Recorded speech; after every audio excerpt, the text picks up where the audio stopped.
إلى صراطك المستقيم صلى الله عليه وعلى آله وأصحابه حق قدره ومقداره العظيم اللهم نور بالكتاب بصري وأتلق به لساني واشرح به صدري واستعمل به جسدي بحولك وقوتك فإنه لا حول ولا قوة إلا بك سبحانك لا علم لنا إلا ما علمتنا إنك أنت العليم الحكيم ولا حول ولا قوة إلا بالله العلي العظيم أما بعد.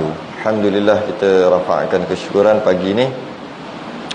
Kita sambung kitab, lama tak baca kitab ni dah, Al-Jawhar Al-Mawhub, yang mana kita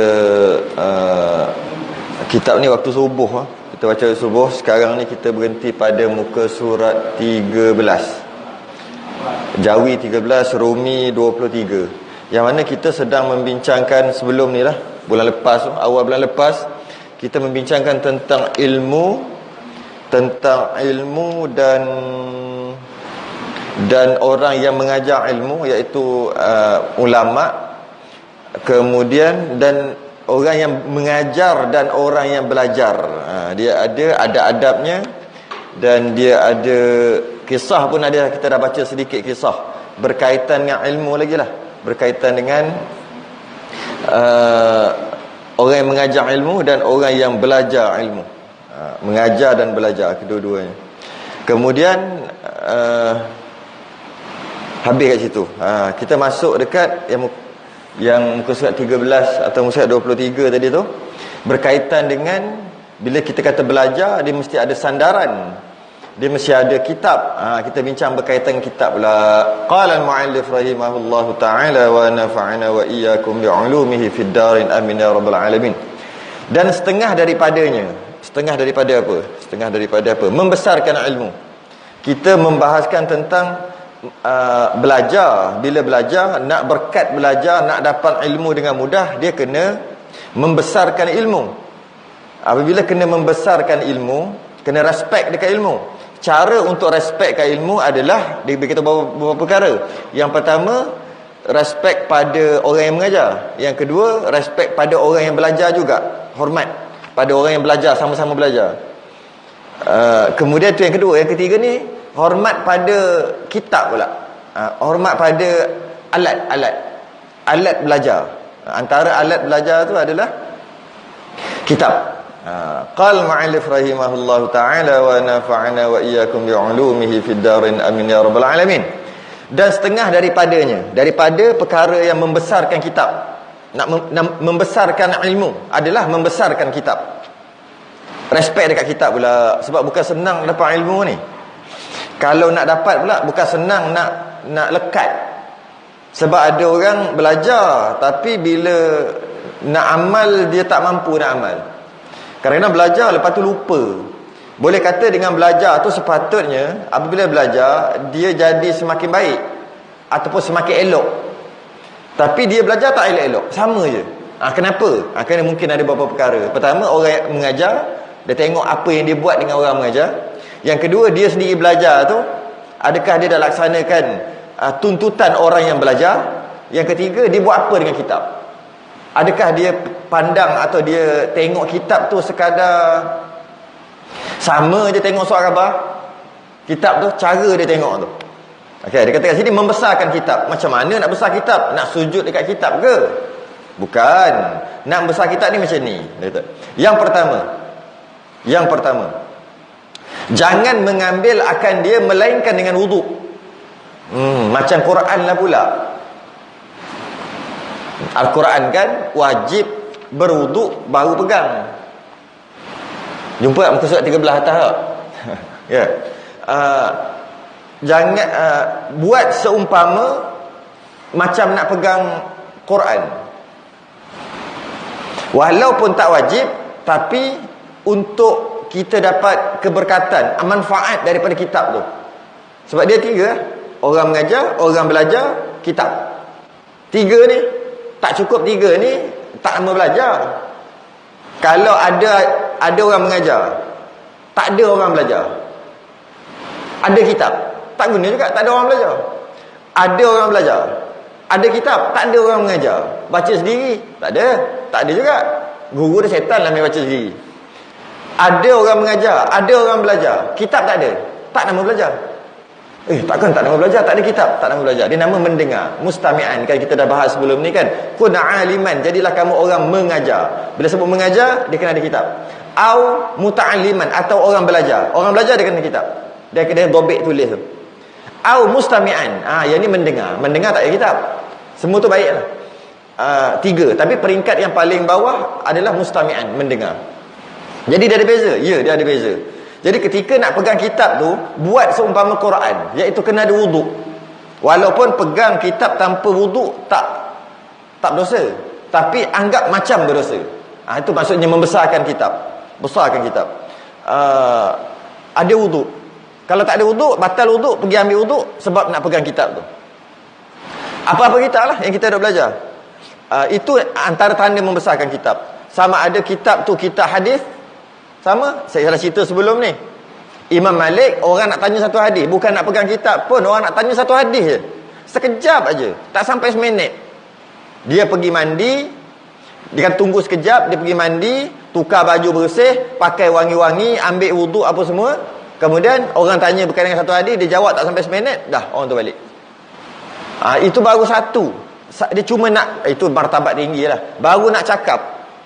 Nak cakap tentang ilmu, nak menyampaikan ilmu atau nak belajar ilmu, ada wuduk. Itu martabat tinggi. Kita tak sampai tahap tu. Kita memadailah nak pegang kitab tu ada wuduk.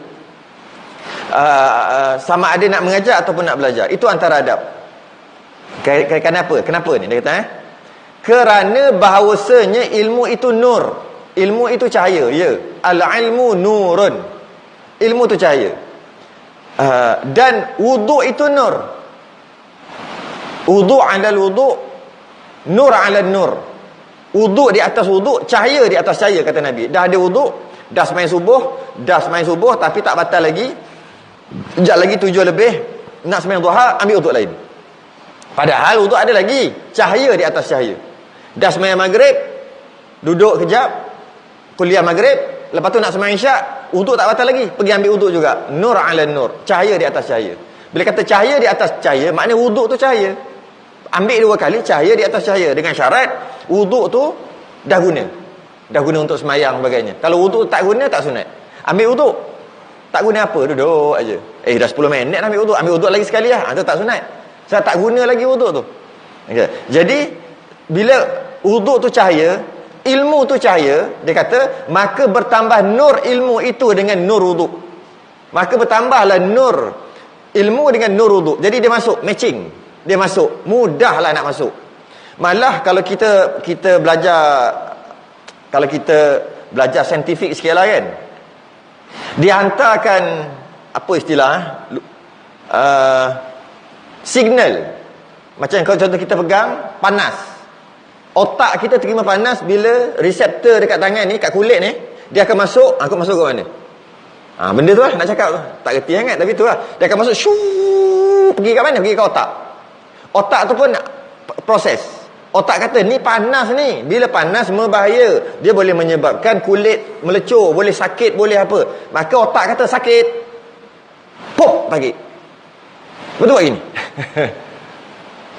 Apa benda yang hantar kat otak tu? Kalau lah ikut istilah syarat, panggil nur lah.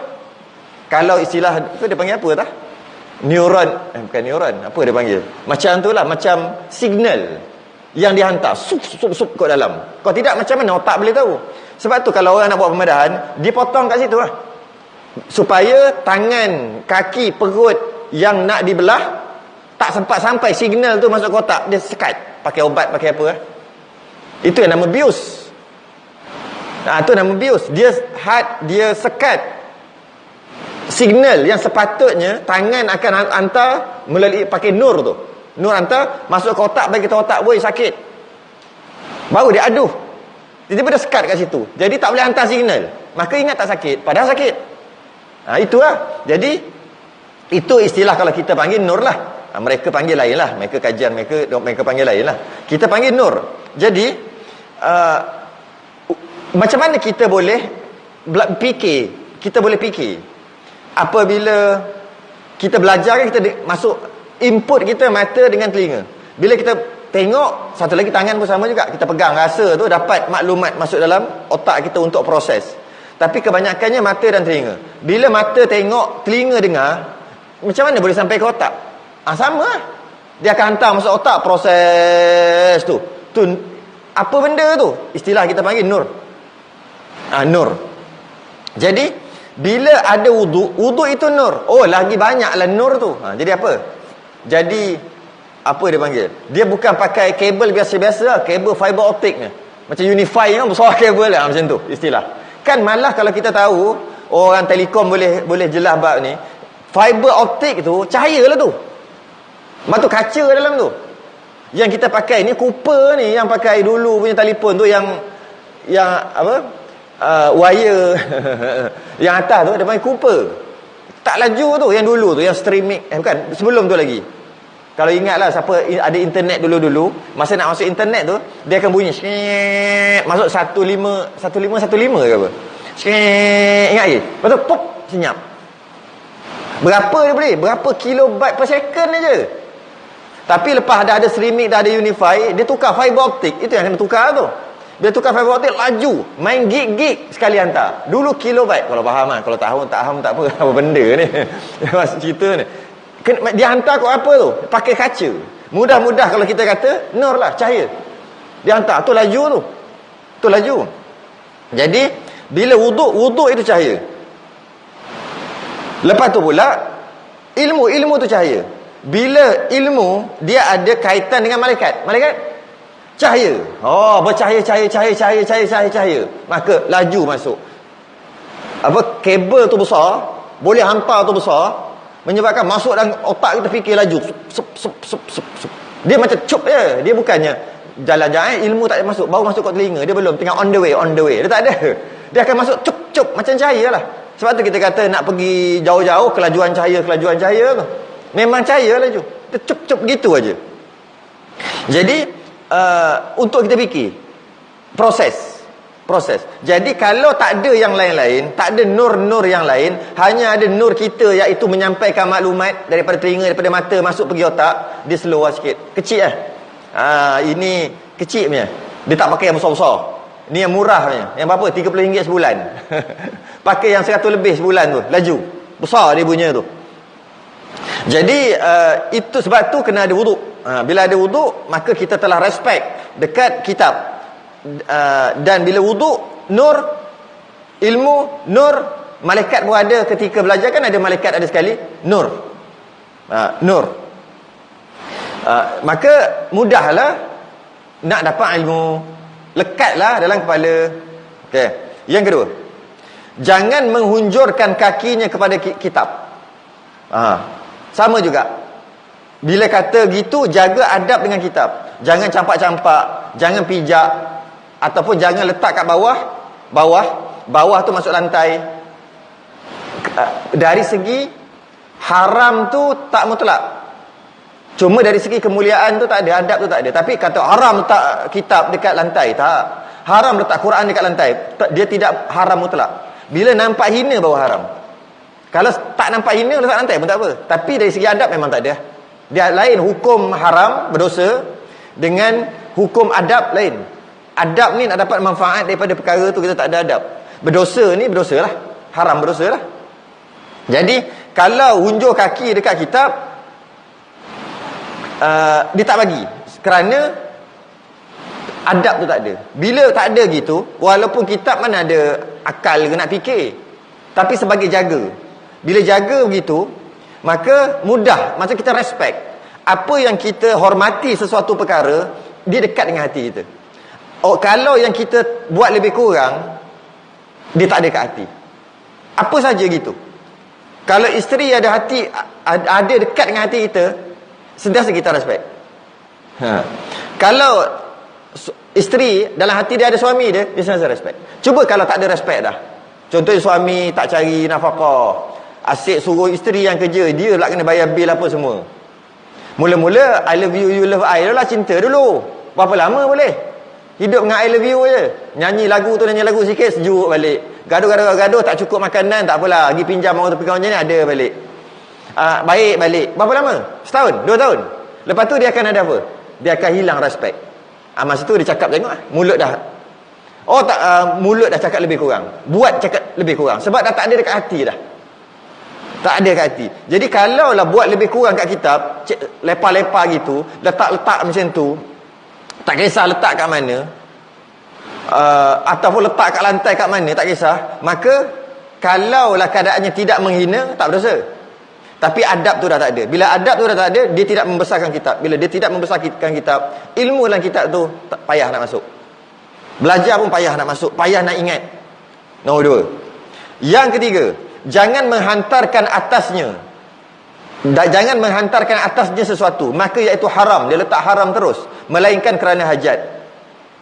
Yang ini haram ni kena dhabit sikitlah. Sebab dhabit dia kalau menghina, hina macam tadi.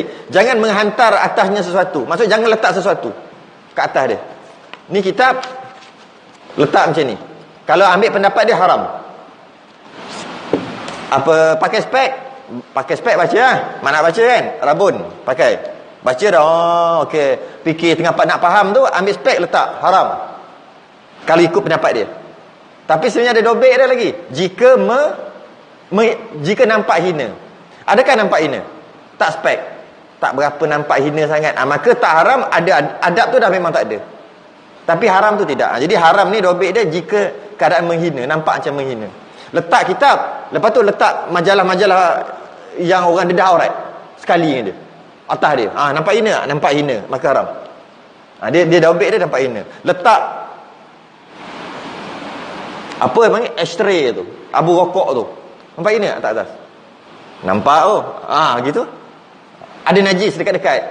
Tai cicak berlambak. Tak kena dia tapi kat tepi tak cicak. Haram macam tu. Atas cicak ada kat atas, biarkan aja. Ataupun sebagainya. Tapi kalau tidak nampak menghina, tak nampak menghina, walaupun letak sesuatu, tak haram. Tapi adab tu memang tak ada dah. Haram tu tidak. Sebab haram dia bab lain, adab bab lain. Jangan campur. Jadi dia kata melainkan kerana hajat. Melainkan tak boleh dah. Memang letak. Mungkin letak almari banyak, almari. Lepas tu letak, lepas tu adalah kadang-kadang kita letak atas tu barang macam hajat gitulah. Maka tak apalah. Walaupun tak apa, tak haram, tapi adab tetap tak ada. Dia jangan bezakan kat situ. Jadi menghantar, jangan letak sesuatu. Letak kayu sugi atas kitab. Ada tak? Tak ada. Tak ada kan? Tak ada adab. Kita nampak pun tak ada adab. Maka bila tak ada adab kat situ, hukumnya haram, tak boleh letak. Kalau spek tak nampak sangat, okey lagi. Gitulah. Cuma walaupun spek kita letak atas tu, adab tak haram, tapi adab tu pun tak ada juga. Dia seolah macam tak respect lah.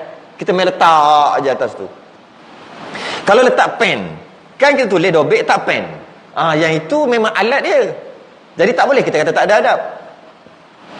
Walaupun macam tu, kalau kita tengok orang yang nak jaga juga, pen pun dia tak letak. Tapi melampau. Tapi nak tak tepi lah. Kita kan letak je. Cuma yang kalau letak pen tu, kita tak boleh kata tak ada adab. Sebab dia memang alat. Maka kita boleh kata adab masih lagi ada kalau letak pen, pensel. Kalau letak pembaris masih lagi okey. Tak kena kalau kita kata tak ada adab. Sedangkan ada orang buat gitu, maka martabat dia lebih lagi lah. Kita boleh fikir sendiri bab tu. Jaga 3 ni, maka kita telah respect dekat kitab. Bukan respect dekat kitab tu sangat. Kita respect dekat isi kitab tu. Isi dia. Maka bila kita hormat dia, kita membesarkan kitab. Dan kita membesarkan orang mengajar dan orang yang belajar. Sekejap lagi dia akan bincang bab tu. Maka mudah dapat ilmu. Tak percaya, try. Orang yang payah-payah nak faham ni, yang slow sikit, aku payahlah nak faham, check balik 3 benda ni. Kadang-kadang dia belajar, tapi dengan guru dia pun dia remehkan. Dalam hati dia ke? Bukan luar pun, dalam hati. Lagi teruk sambil keluar. Dia belajar, kau ambil ilmu dengan dia. Lepas tu kau cakap dia lebih kurang. Cakap lebih kurang. Biasa cakap belakang. Cakap lebih kurang. Kalau nak cakap lebih kurang, jangan ambil ilmu dengan dia, ambil ilmu orang lain. Tak boleh. Dia okey ambil ilmu dengan dia. Tapi kenapa cakap lebih kurang? Nampak? Macam tak kena budi je. Kalau macam tu payah nak masuk. Payah. Payah nak masuk ilmu tu. Tak berkat, istilah kita panggil tak berkat. Tak berkat. Sebab kadang-kadang kita sebut tak berkat, payah agak orang nak faham benda. Itulah maksud payah nak dapat, nak memanfaatkan ilmu tu payah. Belajar dah. Belajar berapa lama? 10 tahun. Tapi bila tanya, adalah belajar dulu tapi tak tahu lah, nak cakap tak kerti. Dia gitu. Dan dia belajar tu mungkin dia tak boleh ajar orang lain balik. Silat-silat hanya boleh untuk dia je. Mujur kalau boleh untuk dia, takut dengan untuk dia pun tak boleh. Kadang-kadang itulah. Kadang-kadang bila kita belajar, saya biasa jadi gitu. Bila belajar, kemudian dah lepas ajar ni, esok lusa katalah belajar jamak dan qasar. Esok lusa tu yang belajar tu pergi musafir. Dia call. Padahal dah ajar faham dah. Siap bila kita tanya boleh jawab. Bila dia pergi musafir, dia call. Ustaz yang cakap semalam tu, kata faham dah tapi nak lebih lagi. Kita kata, kenapa sampai ada bukan was-was sampai macam tu sekali? Amal ajalah. Dia tak boleh, dia macam nak confirmation, nak lagi confirm. Padahal dah confirm. Kata kalau 2 marhalah boleh jamak, boleh qasar. 2 marhalah banyak pendapat. Paling kurang 80 km, paling banyak 99 km. Yang masyhur 90, 91. Jadi kalau kita lebih daripada 90, maka eloklah buat. Kalau 3 marhalah sunat kita buat qasar, pendek kan. Kalau 2 marhalah hingga 3 marhalah, tak masuk 3 marhalah lagi, afdal kita buat tamam je 4 rakaat, jangan dipendekkan 2. Tapi boleh kalau nak buat. Kalau lebih 3 marhalah, okey faham, dobek faham. Tapi bila nak amal, kejap ustaz cakap tu 3 marhalah tu apa? Tanya balik. Dia tahu tapi dia tak confident. Itu maknanya masih okey lagi. Cuma kena check balik.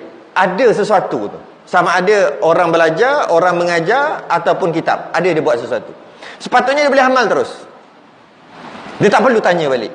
Tapi alasan dia cantik lah. Canggih lah alasan dia. Nak confirm. Nak confirmation. Confirmation apa? Semalam dah boleh buat, dah faham. Buat aja lah. Tu. 3 perkara. Dan itu dari segi kitab. Ni dari segi apa ni? Dan setengah daripada membesarkan ilmu itu, untuk nak dapat keberkatan ilmu, untuk amal ilmu dunia akhirat, membesarkan taulannya yang bersekutu pada menuntut ilmu. Sama-sama untuk ilmu ni, respect. Sama-sama tuntut ilmu. Sama-sama tu lah. Sama-sama pelajar. Kalau boleh buat grup, biar rapat sungguh. Nak rapat kan bagus, rapat dengan semua orang. Ya, rapat dengan semua orang. Tapi kita sama-sama belajar, guru yang sama, belajar kitab yang sama. Kalau duduk secara ini, bukan secara maya ni, dalam masjid yang sama. Kalau secara online, dalam live yang sama. Kiaskan lah. Dalam live yang sama. Dan sama-sama ambil ilmu yang sama. Jadi bila macam tu, sama-sama taulan dia, sama-sama tu, dia kena respect sama-sama dia. Ataupun kena rapat. Dia kalau pergi belajar tak peduli pun orang sebelah. Tak berdosa. Pergi balik belajar gitu, tak peduli pun. Tengok orang sebelah tak ada senyum pun. Bukan masa belajar perhatian, tumpukan perhatian lah. Mungkin selepas pada tu makan roti canang sekali ke apa ke macam tu lah. Borak dulu ke sebelum balik. Maksudnya ada. Malah kalau cantik lagi buat grup maya ni. Jadi bila sama-sama membesarkan taulan, dia membesarkan ini, membesar tu respect lah. Maka mudah lagi ilmu nak masuk. Mungkin boleh jadi bila apa-apa je dia kata, kan kita dah belajar gini semalam kan. Dia jadi ingatkan balik. Jadi antara respect dekat ilmu atau untuk dapat ilmu tu adalah sama-sama belajar tu, sama-sama membesarkan, sama-sama respect. Taulan yang bersekutu pada ilmu. Yang tak bersekutu tak apalah. Kalau nak buat baik pun, baik kerana lain lah. Kenapa kau baik dengan dia? Baik jiran aku. Baik kerana lain. Tak apa. Tapi kalau yang bersekutu pada menuntut ilmu, sama-sama. Dia ada geng motor. Kenapa baik? Aku suka motor. Masuk geng motor, geng Vespa. Okey lah. Tapi dia baik kerana lain. Yang ini baik kerana menuntut ilmu. Kenapa baik ni? Ni grup jiran. Maksudnya dia baik kerana jiran. Memang dituntut untuk baik juga. Tapi yang tuntutan khusus untuk menuntut ilmu ni, baik grup yang menuntut ilmu. Bersekutu pada menuntut ilmu. Dengan jadi lebih-lebih lagi satu guru. Kalau guru yang berbeza, respect juga, tapi kurang sikit lah. Tapi sama lah. Kalau nak banding rapat, lebih dengan sama-sama guru. Sama-sama. Tapi kalau dia tu belajar juga dengan guru lain, Baik juga dengan dia, respect, kena respect dia juga. Tapi lebih rapat lagi dengan sama-sama sendiri lah. Sebab tu dia kata bersekutu pada menuntut ilmu. Bersekutu. Bersekutu. Bukannya kita kata apa, dia mengajar, belajar dengan orang tu gitu, ustaz tu gitu gini, tak power lah, apa, tak reti lah, apa macam tu lah. Jangan gitu. Jangan kita meremehkan gitu. Jangan. Untuk dapat keberkatan ilmu ni. Dan memeliharakan daripada perangai yang keji-keji. Jangan, ni antaranya, jangan buat benda keji-keji. Ini kalau belajar ke, tak belajar ke, memang tak boleh buat benda keji. Cuma dia nak sebut lagi penekanan. Jangan buat perangai yang keji-keji dan menjauhkan dia. Buat perangai berkaitan dengan ilmu je, dia buat benda-benda keji. Apa sahaja yang macam, kalau ilmu tu ajar gini, dia tukar lain, dia buat menganjingkan ilmu tu. Jangan buat benda-benda keji yang berkaitan dengan ilmu. Jangan buat benda-benda keji yang berkaitan dengan sama-sama belajar ilmu. Jangan kalau lebih pada meremehkan lah ni. Jangan meremehkan sama-sama menuntut ilmu. Ni lembab sikit, slow. Ni slow. Ustaz ajar 3 kali tak faham-faham. Slow ni, dia macam buat benda yang keji-keji lah. Dan menjauhkan dia. Jangan buat gitu. Jangan bergaduh sesama belajar, sesama belajar. Kerana bahawasanya ia anjing maknawi. Ia anjing maknawi. Apa benda anjing maknawi? Orang belajar tapi dia buat benda keji-keji. Keji itu anjing, maknawi itu pada makna. Anjing pada makna. Anjing pada batinnya, boleh juga bahasa kita cakap tu. Anjing batin. Macam kita kata hadas lah, hadas. Hadas tu satu apa? Najis. Boleh kita kata najis. Najis maknawi. Najis dari segi makna tu najis. Kalau ada tai dekat badan tak sah sembahyang. Itu bukan maknawi, itu betul. Ain betul. Najis betul. Tapi kalau ada hadas, maka badan dia, kalau hadas kecil, muka, tangan, kepala, kaki telah dipenuhi dengan najis maknawi. Kita panggil hadas kecil, najis maknawi. Sebab tu sembahyang tak sah. Kalau junub, maka satu badan penuh dengan najis. Najis apa? Najis maknawi. Jadi macam tu juga dosa. Dosa tu adalah najis maknawi juga. Buat dosa, banyak dosa. Mana ada? Mana nampak sebab dosa tu najis maknawi. Najis maknawi. Sebab tu nak hilangkan najis maknawi dari segi dosa tadi dengan api. Dekat akhirat nanti, kenapa orang Islam kena bakar, lepas bakar masuk neraka, baru masuk syurga? Sebab nak bakar najis yang ada dekat dia, najis maknawi, bakar dengan api. Tapi di atas dunia nak hilangkan najis maknawi dengan taubat. Jadi selesaikan. Malah nak taubat tu tak pakai modal. Kalau taubat tu pakai modal macam orang Kristian kena bayar, apa nak minta ampun dia tak nak minta kena bayar. Apa nama dia, nak buat pengakuan je lah. Masuk dia bercakap aku buat dosa ni kan. Atau imam dia dengar ya. Okey. Dosa kau telah dalam proses.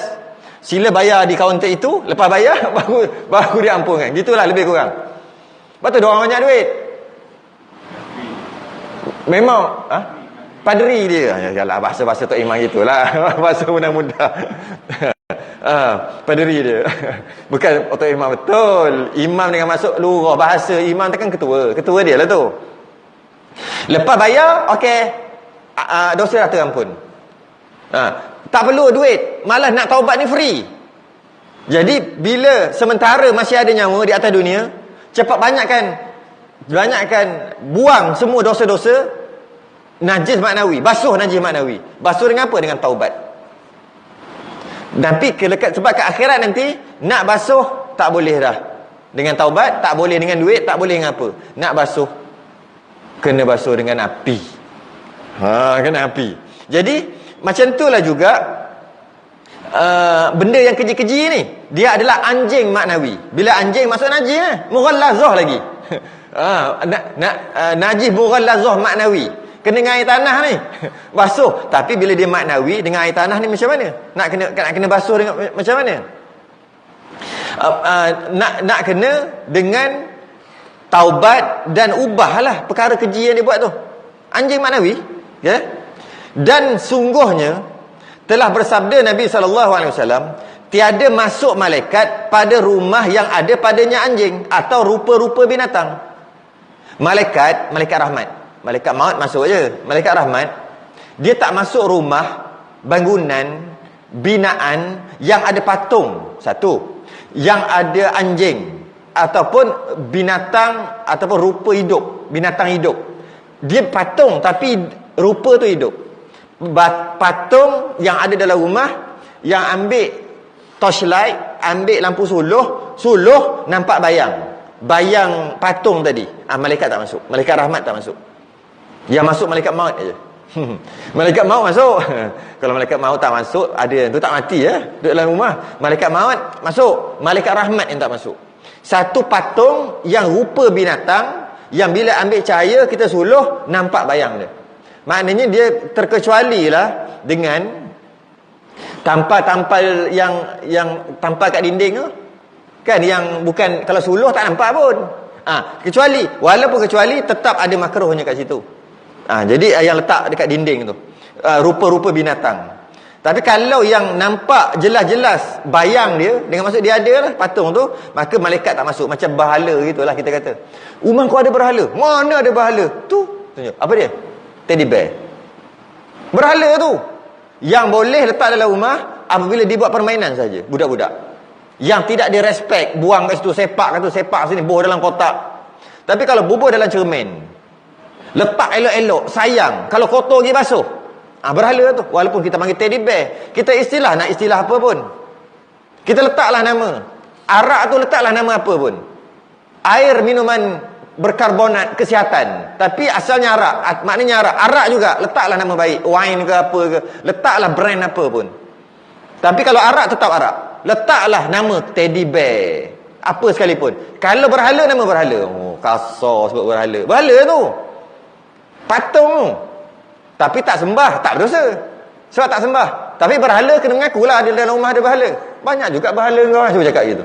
Dalam bilik kau tahu, tidur dengan berhala, mantap. Macam musyrikin Mekah aje. Musyrikin Mekah, dia ada beli patung, dia ada buat tidur sekali. Ada yang berdiri, ada yang apa, ada yang tidur sekali. Ada yang tidur sekali. Apa khasiat dia tak tahulah. Jadi engkau lebih kurang macam musyrikin Mekah, mantap. Banyak berhala, ada berapa ekor? Seekor, 2 ekor, 3 ekor. 7 ekor. Setiap seekor ada setan seekor. Wah, bela setan sekali. Bagi makan. Memang kasar. Dia tak boleh. Tak boleh ada rupa macam tu dekat dalam rumah. Malaikat rahmat tak masuk. Kalau kita nak bahas tu panjang lagi lah. Dia hanya boleh apabila nak buat permainan aja. Permainan budak-budak, macam Transformer apa tu, yang budak-budak tu main patung baby tu kan. Barbie tu, Barbie tu. Kan? Yang tanduk rusa tanduk rusa. Dia begini. Dia kalau macam tu, dia tak boleh kita kata haram lagi. Dia yang sekali dengan badan. Kalau tanduk rusa, dia masalah dia dekat sembelih tak sembelih rusa tu. Masalah kat situ. Jika tak sembelih rusa, tanduk dia tu najis. Dia bukan masalah berhala, dia bukan masalah patung. Dia masalah najis. Jika tak sembelih, tembak gitu je, tak sembelih. Kerana bila tak sembelih, biasa orang kafir lah, dia tembak gitu. Kemudian dia ambil tanduk. Okey, tanduk tu. Maka sebab tak sembelih, tanduk tu dia najis. Najis. Jika letak dekat dinding dan sebagainya, malaikat tak masuk juga. Tapi bukan kerana ianya dipatung, bukan. Kerana ianya bernajis. Macam ambil tahi, buang air besar, tahi, ambil balik kat dinding, tepek. Asalnya ni. Kita rasa geli kan? Begitulah ambil apa-apa binatang yang boleh makan, yang boleh makan, tapi tak sembelih. Apa-apa bukan binatang, apa-apa kuku binatang, gigi binatang, apa-apalah yang jenis gitu, yang tak sembelih kita letak kat dinding. Seumpama kita letak najis. Bila letak najis, malaikat tak masuk kerana ada kotor, malaikat tak suka kotor. Tapi kalau kita sembelih binatang itu, lembu ke apa ke, kebau ke, ambil tanduk dia ke, binatang yang boleh makan ni, maka dia punya kuku, dia punya gigi, apa tulang dia, termasuklah tanduk dia, semua suci. Tak ada masalah. Tak ada masalah, boleh. Kalau binatang tu memang tak boleh makan, badak ke, kita sembelih pun tak boleh makan, tak sembelih pun tak boleh makan, maka kuku dia, gigi dia yang jenis-jenis tadi tu, tanduk dia apa semua najis, sama ada sembelih atau tak sembelih, sebab dia memang tak boleh makan. Bila najis, letak kat dinding, malaikat tak masuk juga, tapi bukan sebab dia tu sebab dia cuma sebahagian kecil kan. Tapi masalahnya najis. Najis, dia tak boleh buat apa dah, najis je, basuh pun najis juga. Jadi kalau nak ambil apa-apa yang boleh disucikan hanya kulit sahaja, kulit badak kecuali kulit anjing, babi lah, apa-apa kulit binatang yang tak boleh makan, yang boleh daripada najis, dia najis lah sebab dia bangkai, tak boleh makan. Nak jadi dia suci hanya kulit saja, bulu pun tak boleh. Harimau, lepas kita bergaduh dengan harimau, sekeh dia 3 kali, mati harimau. Lepas tu kita tengok, cantik dia punya bulu, kita ambil kulit sekali dengan bulu, najis. Walaupun kita samak dah bulu tu, kita samak dah kulit tu, kita kena buang sekali dengan bulu-bulu, tinggalkan kulit saja, maka kulit tu suci, boleh bawa sembahyang walaupun asalnya najis, hanya kulit. Tapi tanduk, kuku, gigi, apa lagi, tulang, yang jenis-jenis yang bukan jenis macam daging tu lah, semua tak boleh. Yang boleh binatang yang boleh makan dan sembelih, itu je suci. Kalau binatang yang boleh makan tak sembelih, mati, tak boleh juga ambil. Boleh apa ambil, cuma nak buah kat rumah, najis, berdosa? Tak berdosa. Najis mana berdosa? Tepek najis dekat dinding, tak dosa. Apa dosanya? Tapi najis lah. Yang tak bolehnya, buat cincin, buat azimat, ikat kat pinggang, ikat kat kaki, ikat kat mana? Apa dia ni? Taring harimau. Apa lagi? Kuku harimau. Apa-apalah yang ada kat harimau. Kalau harimau lah, kalau badak lah. Buat tu letak kat mana-mana badan, sembahyang tak sah. Sebab sembahyang dalam keadaan ada najis kat badan tak sah. Dia ada najis, bubuh dalam wallet, dalam dompet. Dalam dompet tu ada apa ni? Apa-apalah, gigi harimau ke, gigi badak ke, apa ke. Kerana apa? Adalah khasiat dia aku bawa ni. Sembahyang tak sah selagi dia sembahyang dalam keadaan ada benda tu kat badan dia, macam ada najis. Hati-hati kat situ. Hati-hati. Saya pernah jumpa orang dihisap pipe tu dia buat daripada tanduk kerbau. Sebab kalau buat daripada pipe isap okok tu, pipe, kalau buat daripada kayu, dia panas, mulut dia tak best, asap dia tu kurang mujarab, tak power, dan api dia cepat mati kalau buat pada kayu. Tapi kalau dia buat daripada tanduk kerbau atau tanduk lembu, biasa tanduk kerbau lah dia buat, maka lebih mantap, dia punya asap tu lebih halus, lebih sedap. Okey, jadi saya tanya dia, ambil kat mana ni? Dia beli kat mana? Dia beli kat orang kafir. Bila orang kafir tak sembelih kerbau tu, maka dia letak kat mulut dia, najis. Kalau nak macam mana? Tunggu time korban, cari yang ada tanduk, minta dekat pengurusan, saya nak tanduk, ambil, buat apa, pipe itu, tak apa lah. Sebab kita sembelih dia. Tak sembelih dia, semua jadi. Sebab walaupun binatang tu boleh makan. Itulah masalah dia, masalah dekat, alamak, pukul 7 lah. Saya nak pergi penamat calon ni, kita habiskan ni, ya. Anjing maknawi, dan sanya menuntut ilmu itu dengan wasitah malaikat. Menuntut ilmu itu dengan wasitah. Wasitah ni perantara malaikat. Jadi menuntut ilmu dengan perantara malaikat. Mudah-mudah kata, malaikat tolong kita bawa yang kita dengar tu, nur cahaya yang kita dengar masuk ke urat ni, syuk masuk ke otak. Malaikat yang bawa. Malaikat kan cahaya, laju pergi. Dia tolong. Daripada bila sebut ilmu tu masuk dekat apa dia panggil? Gelombang, jadi gelombang bunyi tu malaikat bawa. Kita kata mudah-mudah gitu lah. Masuk ke telinga, masuk ke otak, proses masuk ke hati. Terasa. Bila ada dalam rumah atau dalam bangunan tu anjing maknawi, walaupun tak ada anjing betul, tak ada patung betul, tapi anjing maknawi, dengan maksud tu apa dia? Perkara keji tadi yang dia buat tu, ada anjing.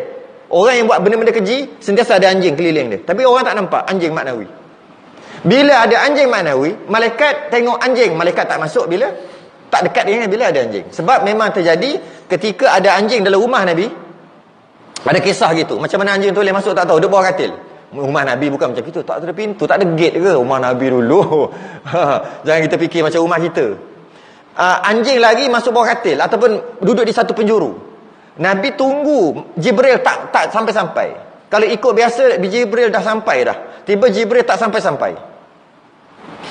Akhir sekali lama, mungkin selepas lama pada tu baru Jibril masuk. Nabi tanyalah, kenapa tak lambat sampai? Dia kata aku sampai lama dah, aku tak masuk sebab ada anjing dekat penjuru tu sekian. Menandakan kalau ada anjing, iaitu najis mughallazah, maka malaikat tak masuk. Malaikat tak dekat. Kalau ada najis pun malaikat tak dekat. Lepas tu kena pakai wangi-wangi baru malaikat dekat. Masa nak belajar, pakai wangi masa nak belajar. Jadi bila ada anjing, malaikat tak dekat. Bila ada perbuatan keji, iaitu perbuatan keji yang menjadi amalan dia, maknanya dekat sekeliling dia ada anjing, tapi orang tak nampak. Anjing maknawi. Bila ada anjing maknawi, dah lah tak ada wuduk pula tu. Malaikat nak bawa tu, malaikat tak tolong. Kau dengar sendiri ya. Jadi payah sikit nak faham. Gitulah lebih kurang. Hilang keberkatan kat situ. Itu maksud dia. Kerana dia kata ilmu itu nur, cahaya. Cahaya dibawa oleh malaikat yang cahaya. Ilmu tu cahaya. Nak masuk ke dalam urat kita ni semua cahaya masuk ke otak cahaya, masuk hati-hati cahaya. Jadi perlukan wasitah perantaraan malaikat. Malaikat tak nak dekat-dekat. Kenapa? Ada anjing. Mana ada anjing? Tu berlambak tu. Ini mengata kat orang. Ini tadi baru dekat Facebook, tadi baru je mengata je kat orang. Ini duduk like benda-benda haram, benda-benda tak elok. Ini itu apa? Keji. Ini baru ada sound orang. Sound mulut macam tak jaga perasaan orang. Ni buat apa? Banyak anjing. Satu hari tu buat apa keji-keji tu. Penuh. Ni scroll Facebook, tengok wah, ini power ni, tengok pula benda-benda maksiat. Anda anjing seko. Macam tu belajar. Macam mana nak masuk? Malaikat lari. Malaikat tak duduk situ. Malaikat lari daripada dia. Macam mana nak masuk? Itu ada anjing maknawi. Dan daripada Rasulullah sallallahu alaihi wasallam bersabda, barang siapa tiada warak pada menuntut ilmu. Warak pula, siapa tak ada warak pada menuntut ilmu, dibala akan dia dengan salah satu daripada 3 perkara. Dimati akan dia pada ketika mudanya. Mati awal akan datang. Tak respect kat ilmu, pendek umur. Belajar ilmu dengan orang tu, tapi dia tak respect orang tu, guru tu, dia cakap lebih kurang pula, pendek umur akan datang.